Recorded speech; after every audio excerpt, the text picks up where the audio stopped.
Yo voy a hablar de lo que nos ha tocado, del material que nos ha tocado trabajar o experimentar ya hace unos cuantos años y del que estamos al que casi estamos atados en este momento. Y voy a contar de alguna manera esa historia. Pero antes quería decirle que encontré una manera de llamarle a esta parte de la charla que me parece interesante, que es llamarla arquitectura en concreto, porque la doble acepción de la palabra concreto me ayuda a entender lo que para nosotros, qué es lo que hoy nosotros el estudio está haciendo en este momento. Es decir, la palabra concreto obviamente remite, creo que para la mayoría de los países de Latinoamérica, a lo que nosotros llamamos hormigón. Pero también remite en su acepción adjetivada a lo opuesto a lo al, al, ahora no me sale la palabra, al abstracto, al opuesto al abstracto. Es decir, lo concreto es aquello que es algo particular, que además pertenece a un lugar y a un tiempo muy particular. Y digamos, esto es lo que nosotros intentamos hacer todo el tiempo.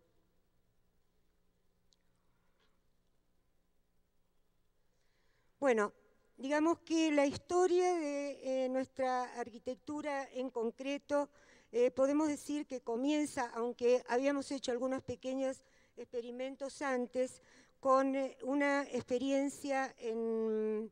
un lugar que se encuentra en la costa bonaerense. A ver, con esto.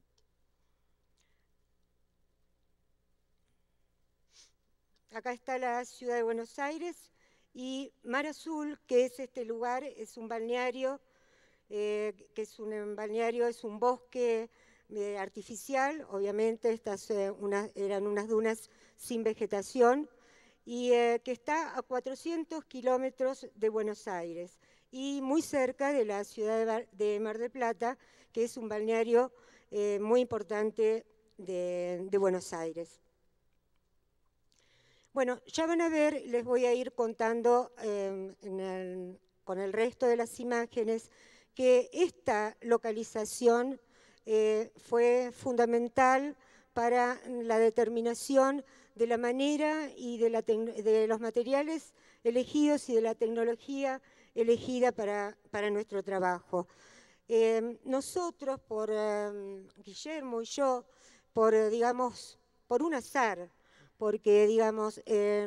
esta primera experiencia fue en el año 2004, nosotros recién estábamos saliendo de una tremenda crisis del país y recibimos un dinero que no esperábamos, y entonces esas dos cuestiones, es decir,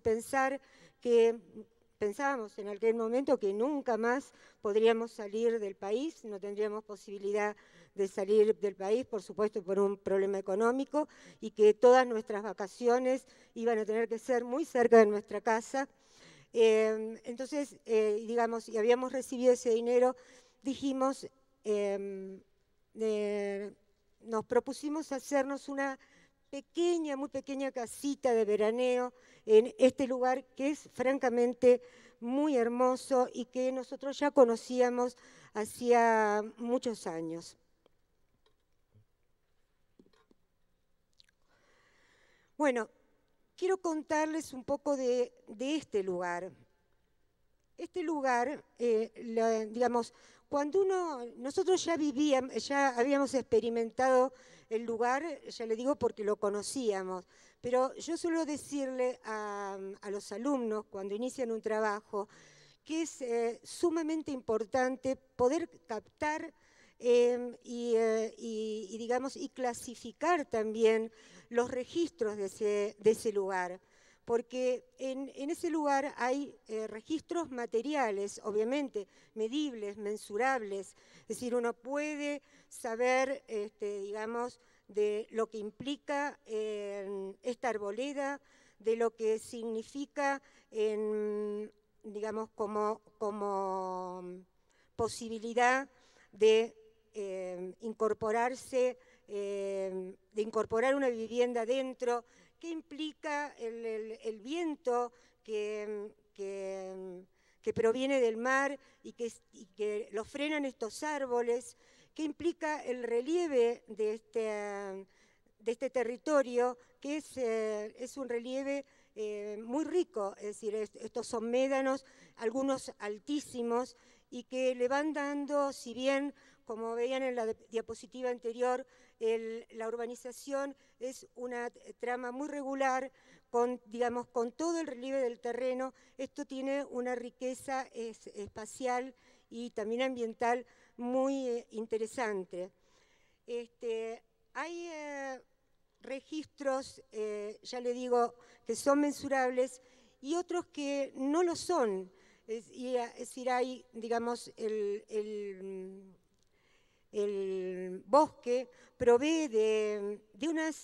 atmósfera que, digamos, de sombras y luces, que uno no puede llamar que eso es un aspecto material de ese lugar, es más bien un aspecto de sensaciones, de cosas que solamente se captan si uno está dispuesto si está permeable a que éstas lleguen, porque a veces uno, o los arquitectos en general, llegan apurados con una visión prejuiciosa de ese lugar, es decir, ya con un esquema preestablecido en la cabeza, y les cuesta mucho, con una urgencia que o están impuestas o uno se las autoimpone, y entonces normalmente cuesta captar todo esto, que es, digamos, como casi lo más importante que el lugar nos puede brindar. Por ejemplo, digamos, entender que este bosque brinda una sombra permanente durante todo el año, nos tiene que hacer reflexionar en el sentido de que no puede ser cualquier cosa, cualquier tipo de construcción la que responda bien a esta situación que el lugar brinda. Y nos tiene que hacer pensar de qué manera uno va a capitalizar esto que el lugar ofrece. Entonces, también lo que yo suelo comentarle a los alumnos es que se tomen muchísimo tiempo cuando tienen que comenzar un proyecto, que tomen mucho cuando conversamos con arquitectos amigos también, es decir, es mucho más importante el tiempo anterior al proyecto que el del proyecto mismo. Porque fíjense en esta imagen, digamos, todo esto que yo les contaba de los registros del lugar, de los registros materiales y también de los registros inmateriales, cómo es que no está percibido. Es decir, hay aquí sin duda un preconcepto sobre qué es una casa en un bosque y que más bien tiene que ver con una aptitud pseudo romántica, no sé, que tiene que ver que remite muchas veces al pasado, que remite también a una tecnología que, digamos, propia de lugares que antes existían y de donde uno se proveía de madera del propio lugar y entonces tenía sentido construir con troncos. Hoy no hay nada más absurdo que construir con troncos, habiendo tanta cantidad de tecnologías superadoras de este tipo de construcción. Entonces, uno ve todo este tipo de construcciones que van poblando este lugar de una fuerza paisajística importante y que van intentando como domesticar, digamos, hay como un contrasentido. Se enamoran, la gente se enamora, los arquitectos también, de este lugar, porque todos hablan maravillas de este lugar, pero después cuando ingresan y cuando operan en él, lo hacen no teniéndolo en cuenta, es decir, con una arquitectura que podía estar en cualquier parte. decir, nosotros entonces con Guillermo nos propusimos, es decir, ya que teníamos que actuar en un lugar en el que nunca lo habíamos hecho, hacerlo con bastante desparpajo, es decir, tomar riesgos, trabajar con cierta audacia, es decir, no teníamos un cliente al que le debíamos, digamos, teníamos que, digamos, al no existir el cliente, el riesgo que tomábamos podía ser mayor, los únicos perjudicados éramos nosotros, de último íbamos a darnos de golpes una vez terminada la construcción, si esto era un fracaso y todo terminaba ahí. Entonces dijimos, bueno, es una linda oportunidad, era también nuestra primer casa, nunca nos habíamos hecho una casa para nosotros, de experimentar. Y digamos, fue este bosque con falto de luz, con una gran humedad ambiente, muy alejado de nuestro lugar de residencia, con una mano de obra que no conocíamos, con unos, digamos, con situaciones que en principio se presentaban como adversas, pero que a poco de andar, es decir, nos empezamos a entusiasmar muchísimo porque nos sentíamos trabajando de una manera muy libre, aunque digamos esto tenía que estar sumamente acotado en cuanto al presupuesto, contábamos con poquísimo dinero y tenía que estar muy cuidado. Entonces, lo que nosotros finalmente, el resultado finalmente de toda esa búsqueda fue una casa que, digamos, que con prácticamente 2 materiales, porque era muy importante no trabajar con muchos gremios para no tener muchas complicaciones de comunicación y por eso es que pensamos en el hormigón y con bastante vidrio, porque lo que pensábamos era que este lugar de gran oscuridad, en el que ya habíamos estado viviendo en casas con ventanas convencionales y había que prender la luz eléctrica, no sé, pasado el mediodía, entonces era fundamental que poder captar la belleza de ese lugar, tener luz durante la mayor cantidad de tiempo y, digamos, de manera que esto era casi no era una casa, era un techo que en algún lugar tenía reservado unos dormitorios, pero que el resto de la casa era como un gran semicubierto en el que, digamos, todos estos ventanales se abren por un lado y por el otro y la relación con el paisaje se establece de una manera muy fluida. Bueno, acá yo les muestro cómo, digamos, estos son unos renders de la estructura, es decir, una estructura que, digamos, solamente recurría al hormigón y a unas columnas metálicas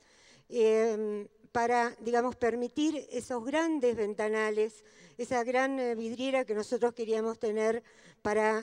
disfrutar del paisaje. Y, digamos, esto solo ya era el lugar que nosotros necesitábamos. Simplemente luego adentro, con mampostería, se hicieron unas divisiones de las paredes de los dormitorios y un baño y una pequeña cocina. Es decir,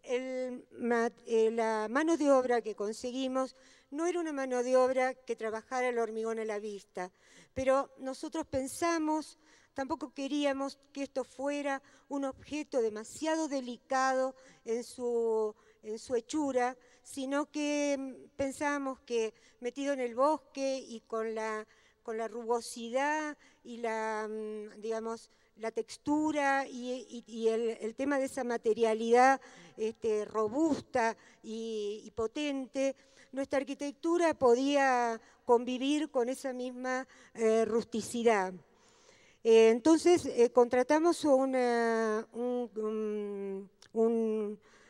carpintero de obra que nos mostró una muy buena obra en hormigón, pero que no era hormigón a la vista. Y bueno, con este señor que nos tocó en suerte, una persona que amaba mucho su trabajo, pudimos, y con mucha dedicación de nuestra parte, viajamos todos los fines de semana para poder dar todas las indicaciones necesarias y exhaustivas, ¿no? Porque hicimos cantidades de planos para una casita muy pequeña de 75 metros cuadrados.